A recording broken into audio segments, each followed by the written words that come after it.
First things first, this happened to me when I was around 10.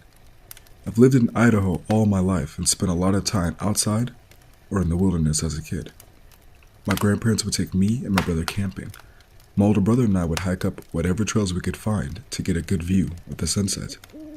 On one of these occasions, something terrifying happened. We were at a campsite I only know as Warm River. My brother and I were on a regular evening hike. There was an old tunnel bored through the mountain at one part of the trail, probably an old train tunnel, and we were walking through it when I heard something I'll never forget. After walking through probably 2/3 of the way through the tunnel, I heard a terrible screech at the end that we entered through. The screech wasn't like anything I've ever heard before. I've heard the screams of animals on dark and windy nights. I even think I've heard Bigfoot calls a few times, but never the metallic, grinding screech I heard that day.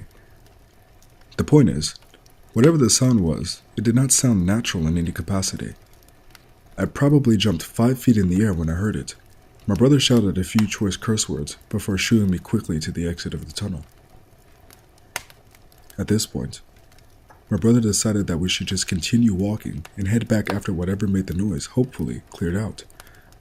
We didn't have any firearms on us, so I was pretty upset. My brother reassured me that we would be fine. We made the walk back without any incident. However, I didn't get any sleep that night. Whether it was the thing that screeched at us or just my imagination, I heard things moving around the campsite the whole night, as well as whispers echoing through the darkness outside the trailer. I woke my brother up a few times to check out what it was, but he refused each time, telling me that it was probably just other campers staying up late and enjoying themselves. The rest of the trip was pretty normal. We packed up the following day and my life continued as normal. I was disconcerted, but chalked up what happened as a harmless event that I must have been exaggerating in retrospect. A few weeks later, I went to Pine Basin, an old ski lodge my family rented each year for family reunions. Here I would mess around with my cousins, my favorite activities being night games.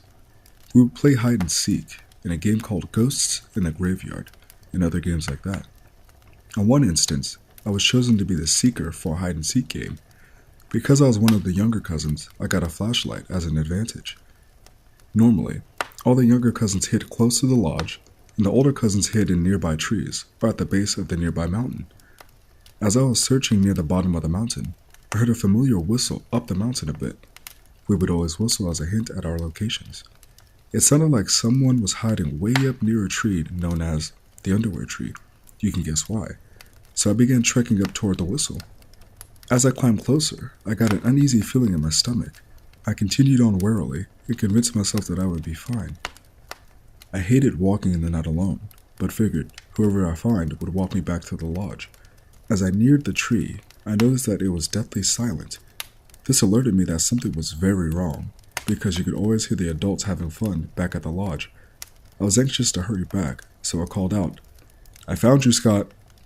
I thought the whistle was my older cousins. "Come back down with me." I got no reply, but I wasn't planning on waiting. As I began walking back down the path, I heard a voice call, "You almost had me." So I ran back up to investigate. I flashed my light in the branches of the tree and saw a monstrosity that was not my cousin. It looked like a poorly drawn stick figure made into a human with its emaciated figure and lifeless eyes. I remember its face looked like the skin on its head was being pulled from behind. It had torn and stretched features. As soon as I saw the creature, I screamed, dropped the flashlight, and ran back to the lodge. The entire time I ran, I was overcome by an overpowering smell, and I could hear the thing running after me. As I approached the camp, I saw a few people, my cousins, at the bottom of the mountain, waiting for me. I was crying and shaking, and they took me inside. I told my dad what happened, but my cousins all said they didn't see anything following me. The adults kept us inside for the night, and I kept hearing sounds drifting from the mountains. I never played night games after that, and was always terrified that my cousins wouldn't listen to my warnings. Ever since that night, I have always felt uneasy up in those mountains. I used to be really religious and figured it was a demon of some kind trying to kill me or something. But those mountains have never felt the same after that incident. A few years ago, the game Until Dawn became really popular, and I watched a walkthrough of it on YouTube. When the Wendigo first appeared in the game, I got chills down my spine. It was exactly what I saw, and I did a ton of research on them.